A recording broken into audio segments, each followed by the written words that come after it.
Hey everybody, this is Anamika and you are watching Pathshala Rishikesh.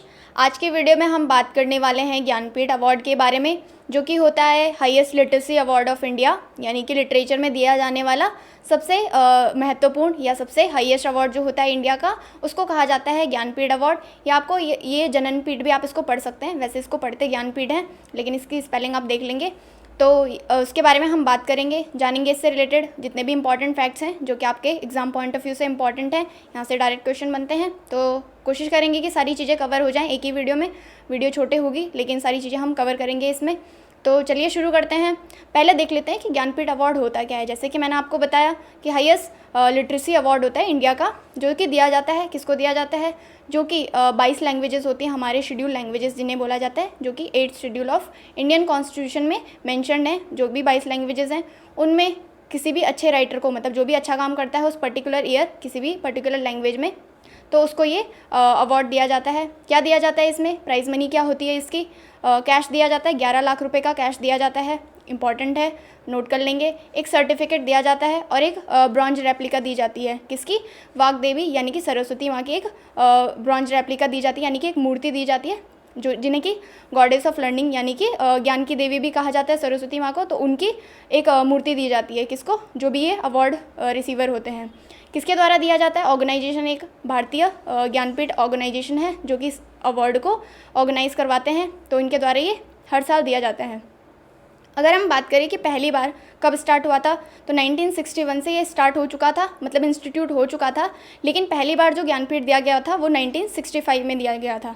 तो आप पे क्वेश्चन बनेगा कि ज्ञानपीठ पहली बार कब दिया गया था, तो आप 1965 टिक करके आएंगे क्वेश्चन आंसर में। तो ये तो रही इसकी हिस्ट्री के बारे में बात। कुछ और इंपॉर्टेंट फैक्ट्स अगर हम इससे जानेंगे जो कि आपके एग्जाम में डायरेक्टली पूछे जाते हैं, तो वो देख लेते हैं। जो पहला ज्ञानपीठ दिया गया था, जैसे कि मैंने बताया 1965 में दिया गया था, तो किसको दिया गया था, जी शंकर कुरूप का नाम आप सब लोगों ने सुना होगा। इनको पहला ज्ञानपीठ दिया गया था 1965 में, जो कि एक मलयालम कवि हैं, यानी कि मलयाली लिटरेचर के ये कवि हैं। तो इनको दिया गया था 1965 में पहला ज्ञानपीठ।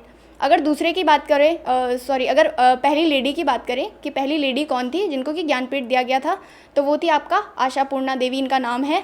तो इनको दिया गया था 1976 में ये अवार्ड दिया गया था, जो कि बंगाली राइटर हैं, तो इनको बंगाली में दिया गया था। अगर हम बात करें कि इंग्लिश में किसको पहली बार दिया गया था, ये भी डायरेक्ट क्वेश्चन बनता है। तो अमिताभ घोष का नाम, ये तो वेल नोन है, इनका नाम तो आपने सुना ही होगा। अमिताभ घोष को दिया गया था इंग्लिश में। तो कब दिया गया था, 2018 में, मतलब रिसेंट की बात है ये। तो इनको इंग्लिश में दिया गया था। पहले ऐसे राइटर हैं जिनको कि इंग्लिश में ज्ञानपीठ अवार्ड दिया गया था। बात करेंगे कि दिया किसको जाता है, तो जो सिर्फ इंडियन नेशनल्स होंगे, मतलब जिनके पास इंडियन की भारत की नेशनैलिटी होगी, उनको ये अवार्ड दिया जाता है। तो ये सारे इससे रिलेटेड इंपॉर्टेंट फैक्ट्स हैं, डायरेक्ट आपके एग्जाम में पूछे जाते हैं, तो आप इनको याद कर लेंगे एज इट इज़। अगर हम बात करें कि रिसेंट में किसको दिया गया है, तो 3 साल की हम बात करेंगे, 19, 20 और 21, यानी कि 19, 20 और 21 की हम बात करेंगे कि किस किस को ये दिया गया है। अगर हम 2019 की बात करें सबसे पहले, तो अक्कितम अच्युतम नंबूदरी इनका नाम है। इनको दिया गया है मलयाली लिटरेचर के लिए, यानी कि मलयालम लैंग्वेज के लिए इनको दिया गया है 2019 का 55। तो ये भी याद कर लेंगे कौन सा इनको दिया गया है, क्योंकि क्वेश्चन डायरेक्ट यहाँ से भी बन सकता है कि इनको कौन से नंबर का अवार्ड दिया गया। तो वो तो खैर आप कैलकुलेट भी कर सकते हैं, क्योंकि हमने बताया कि 1965 से ये स्टार्ट हुआ, तो आप वो कैलकुलेट कर लेंगे कि कौन से नंबर का है, अगर ये पूछा जाता है। अगर हम 2020 की बात करें, जो कि है 56, तो ये दिया गया है नीलमणि फुकन, इनका नाम है, जो कि अनाउंस हो चुका है, क्योंकि पिछले साल कोविड-19 की वजह से ये दे नहीं पाए थे, तो इन्होंने एक साथ 20 के और 21 के दोनों एक साथ अनाउंस करे हैं। तो नीलमणि फुकन इनका नाम है, और असामीज़ ये लैंग्वेज में इन्हें दिया जाएगा। 2021 की बात करें, 57th दामोदर माउजो इनका नाम है। ये भी साथ में डिक्लेयर हुए हैं, मतलब 20 और 21 के साथ में डिक्लेयर हुए हैं, तो इनको दिया गया है कोंकणी लैंग्वेज में। तो ये आप तीनों नाम याद कर लेंगे, कोई भी पूछ सकता है एग्जाम में, क्योंकि 19 का दे चुके हैं, तो ये पूछ सकते हैं। इनकी अभी रिसेंटली में इनकी डेथ हुई है, तो ये भी करंट में आपके न्यूज़ में है, तो इसलिए इससे भी क्वेश्चन बन सकते हैं, तो आप ये भी याद कर लेंगे। और 20 और 21 के तो आपको याद करने ही हैं, नीलमणि फुकन और दामोदर माउजो, दोनों को एक साथ डिक्लेयर किया गया, दोनों का नाम। लैंग्वेजेस देख लेंगे कौन सी लैंग्वेजेस में है।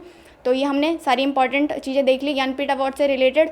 बाकी इसी तरीके की और इम्पॉर्टेंट जानकारी के लिए जुड़े रहिए आप पाठशाला ऋषिकेश के साथ। आप हमें यहाँ फेसबुक, इंस्टाग्राम, टेलीग्राम और यूट्यूब पे भी फॉलो कर सकते हैं पाठशाला ऋषिकेश के नाम से। तो thank you so much, have a nice day, bye bye.